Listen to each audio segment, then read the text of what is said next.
The G7 summit in Canada concludes with significant outcomes, including a trade deal between the US and the UK and a recommitment to the AUKUS security agreement. Dr. Cha, what are the biggest takeaways from this G7 summit? So probably the biggest takeaway from the G7 thus far has been the finalization of a trade deal between the UK and the United States. Obviously very important for the UK to come out from under the burden of Trump's reciprocal tariffs, but also important for the United States and other G7 leaders in the sense that they may see light at the end of the tunnel in terms of the trade and tariffs that have been placed by the United States on all G7 countries. President Trump decided to leave the summit early. What does this mean for the other G7 leaders?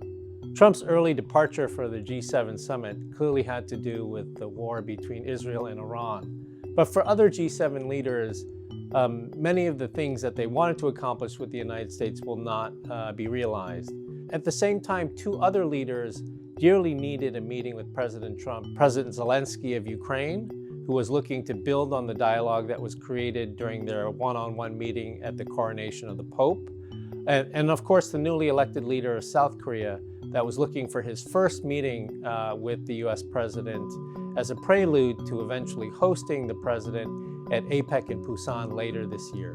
What can we expect the G7 to accomplish this year? The G7 summit will continue. Canada is certainly looking for agreements among G7 leaders on things like artificial intelligence, digital transition, peace and security.